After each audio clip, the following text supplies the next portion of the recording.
No Jimmy Butler, no dice. So much to get through in this particular game. On national television, on ABC, the Warriors once again get screwed in the final minute of the game out of an opportunity to come away with a really tough win on the road against the comically weak and struggling 76ers team. Let's talk about the critical details real quick, and then we'll go over all the nuances and details. So there's a minute left in the fourth quarter. Quentin Grimes is taking a shot. Draymond is contesting it. Quentin Grimes misses it, but the refs call a foul on the play on a three-point shot. I want to show you guys this replay real quick. So upon replay, Draymond made no contact on the actual shot. No foul. He also landed in his own space and didn't invade Quentin Grimes' landing space. Steve Kerr challenged the call and the foul should have been overturned, but they didn't overturn it. They kept the foul call on Quentin Grimes, saying that Draymond made contact with Quentin Grimes' knee as he was landing. Are we serious? That's what you call incidental contact. That's incidental contact, and it happened after the shot. There's no way you're calling a foul on that. Anything to not get overturned, because I promise you, when the ref blew the whistle on that foul, I guarantee you they didn't call the foul because Draymond made contact with Quentin Grimes' knee after he took the shot. It's simply unreal. But Quentin Grimes ends up missing 2 of his free throws. He makes one of them, and it was a 2-point game at the time, so he makes the free throw, makes it a 3-point game, and then there's a scramble for a loose ball. The ball clearly goes out of the 76ers, but the refs call it out on the Warriors, and the Warriors can't challenge it because they literally just challenged that foul call on Draymond. I mean, that's a play the refs have to get right. They have to huddle and make a correction on that call because it was so clearly out of bounds on the 76ers. Clear as day, is not even close. Completely out on Paul George. And then Quentin Grimes misses another shot, and then there's another scramble for a loose ball, and then the refs try to give the Warriors a makeup call, but the Warriors are bumbling around and not doing anything. Go to the out of bounds line. Somebody run to the out of bounds line and inbound the damn ball. But no, everyone's just standing around. Nick Nurse challenges the call, and it was clearly out of bounds on Gui Santos, and the ball goes back to the 76ers. And then Paul George, who's been off pretty much the whole game, gets an isolation on Draymond and just scores right over the top of him. And then it's a 5-point game, and the game is pretty much over from there. Hello friends, welcome back to the channel. If you haven't already, be sure to subscribe, hit the notification bell, and hit that like button so that this video gets out to all the Warriors fans out there. So let's get straight to it. Steph Curry had a majestic game in this one. Just perfect execution all over the place. Immaculate shooting the ball given the coverage. 29 points on 10 of 18 shooting from the field. And 13 assists. And he would have had a lot more than 13 assists if his teammates could actually make some layups. And I'm talking about like open and wide open layups. Man, Draymond was really all over the map with this one. Just a mixed bag of good and bad. Just inconsistent. Not championship caliber. He missed like 4 layups in this game. And like I said, a mix of good and bad because he made some in that fourth quarter as well. Even some and ones. But there was a critical one that he ended up missing down the stretch where the defense was basically just like this. All Draymond had to do was lay it up and he just couldn't convert. And then some of these completely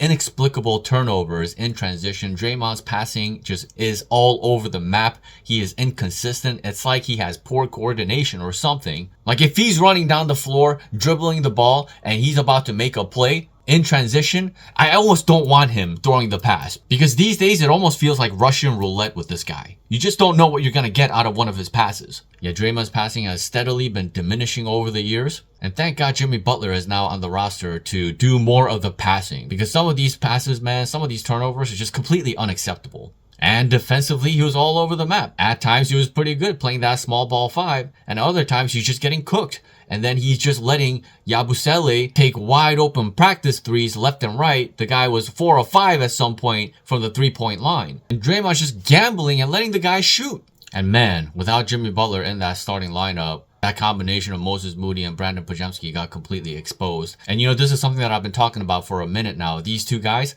I don't trust them to close games. And I certainly don't trust them to come up clutch in the playoffs, especially when the Warriors have to play games on the road. Let's think about this for a second. Moses Moody and Pods combined to shoot 5 of 16 from the floor for 15 points. Kelly Oubre and Quentin Grimes combined to shoot 24 of 37 from the field and combined to score 64 points. Yeah, those two outscored Pods and Moody by 49 points, man. Are you kidding me? Not only that, Pods is completely unreliable from a playmaking standpoint. Can't even make basic passes. Just completely useless and awful in this game. Moses Moody played 38 minutes in this game and offered very little, including a missed open layup in transition down the stretch of this game. If you can't execute crisply on plays like that and just basic fundamental stuff, and the Warriors are botching layups and cuts and stuff like this, well, yeah, that's how you end up losing close games like this. Even against a team like the 76ers, who had lost 9 straight games. 9 straight games this team has lost, and the Warriors ended up losing to them. They've lost 11 of their last 12 games. Come on, man. It's completely inexplicable, completely inexcusable for the Warriors to lose to a team like this while they're trying to make a run for the playoffs. But yes, this is a part of the reason why I've been pleading for the Warriors to go get that secondary 3D POA type guy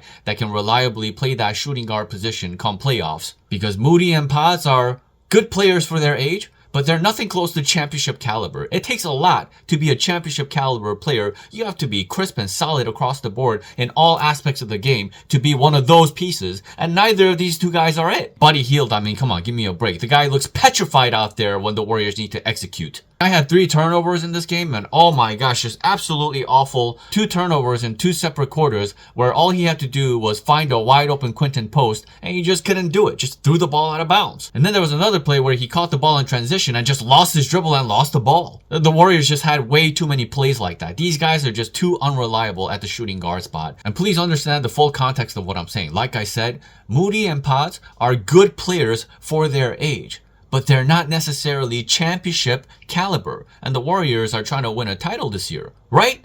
You got Jimmy Butler, you have Steph Curry, you have Draymond, and you have other championship caliber pieces like GP2, Kevon Looney, and you have some borderline guys in Gui Santos and Davis. You need one more reliable perimeter guy, man. One more wing. The Warriors need to scour for their own version of a Quentin Grimes, for example. Quentin Grimes looked like 10 times the player that a guy like Pods or Moody is at this point. Yeah, whatever brilliant game Steph Curry was having was undone by 44 points by Quentin Grimes. Are we serious? Quentin Grimes had 40 points combined in his last 4 games, but scored 44 points against the Warriors, non-defense. You see what I'm saying? If you can't stop Quentin Grimes or contain Quentin Grimes, what's going to happen when the Warriors go up against the best teams come playoffs? You need more defensive ability from the perimeter. And they need to go get something done. And just as I say that, I've come to the realization that it's too late. The deadline for the buyout market for a player to be bought out and be postseason eligible for this season is actually today, March 1st.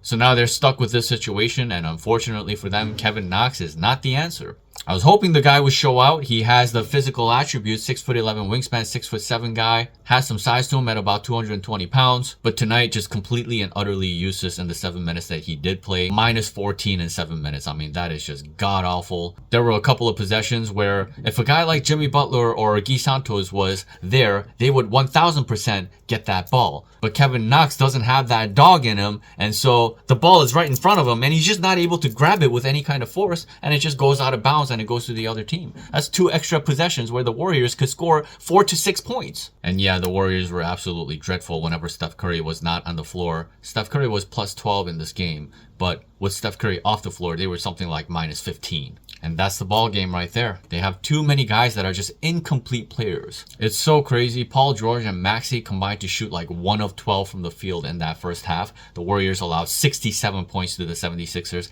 anyway, because Quentin Grimes by halftime had 20 points. And there was this ridiculous lineup that Steve Kerr was electing to close the game with in that second quarter, and it just doesn't make any sense to me, man. Steve is doing this over and over and over and over again, making the same mistake over and over and over again. This tiny-ass lineup, Steph Curry, Pods, GP2, Moses Moody, and Draymond. Get out of here! That's not a good lineup. That's an incomplete lineup. Moses Moody is not a damn 4. But notice what Steve Kerr ended up doing in that fourth quarter, that closing lineup. He simply replaced Pods, a struggling ass Pods, with Gui Santos, and Gui Santos was mostly awesome in this game. Just timely offensive rebounds, tapping the ball to his teammates, making sure that defensive rotations and assignments are completed. and just an absolute difference maker. Even scored 14 points in just 17 minutes of play, 6 of 8 from the floor. Even had a giant and one bucket at the rim in that fourth quarter in crunch time. And this is what Gui Santos is capable of when you give him the proper opportunity. He gives them way more positional size,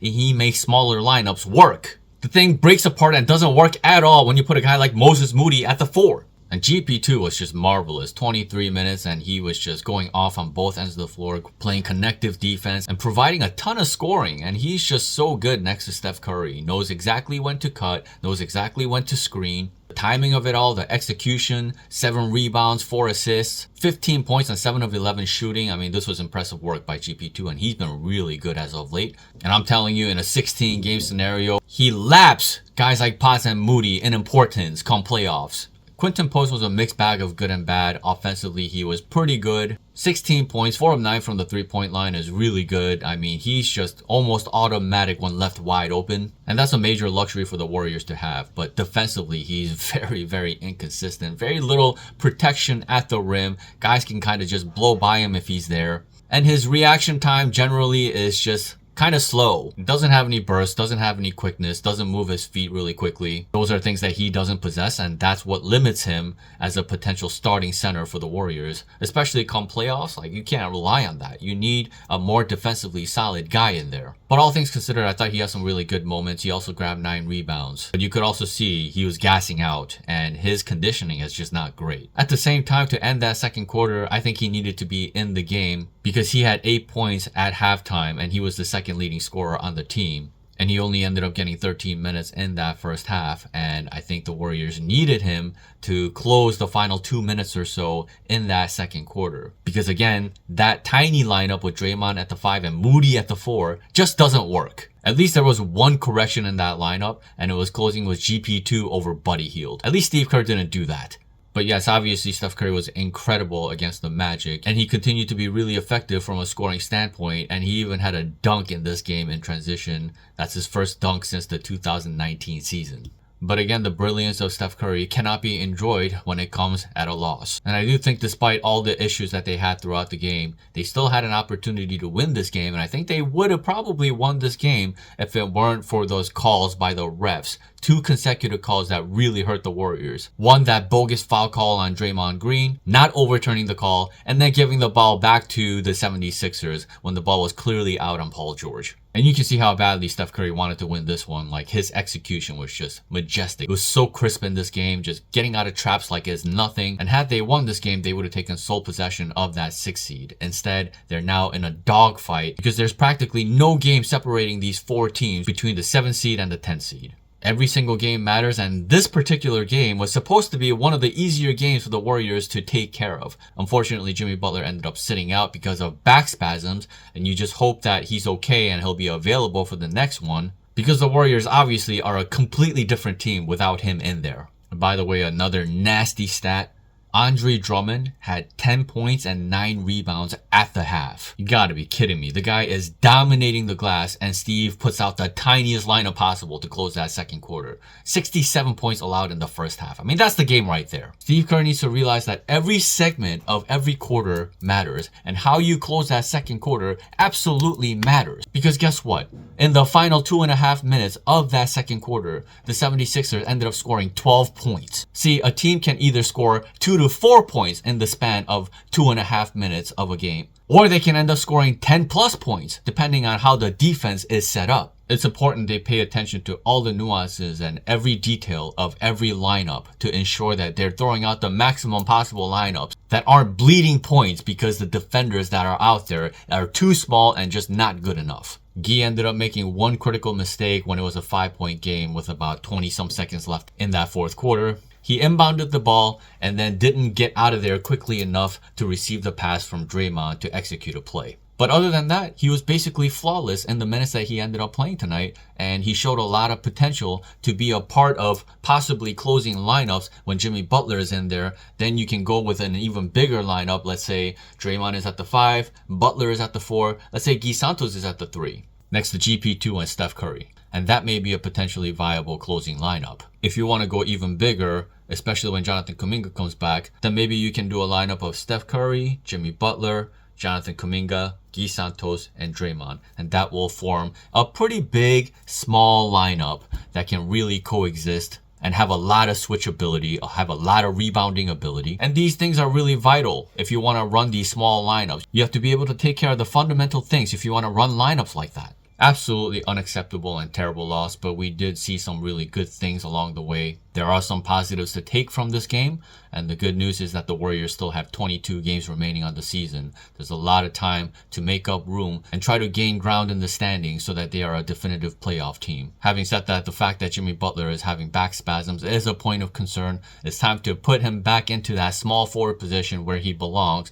instead of starting him at power forward, forcing the Warriors to start small every game. They just don't need to be doing that and taxing these older guys. They need to make the game easier for them. And with Jimmy Butler in there, I'm even okay with going with Quinton Post in that starting lineup. Although again, ideally, I think he is a guy that you want to use off the bench. And I really think they need to consider putting Trey Jackson-Davis back into that starting lineup to make the game easier for Draymond and Jimmy Butler. There's a lot of potential there defensively for those three guys to really thrive and start games off easier, knowing that you're going to set a tone defensively, and then you can go into all the variations as the game goes. But in that first quarter and that third quarter, start bigger, play a more imposing lineup so that you can thrive defensively. And with Steph Curry and Jimmy Butler in that starting lineup, those two alone can generate plenty of offense. And whenever Trace is in the starting lineup with a reliable shooting guard next to him, he's always been great. I'm going to point back to this again one more time. But last season with Klay Thompson at the shooting guard spot and Trace is starting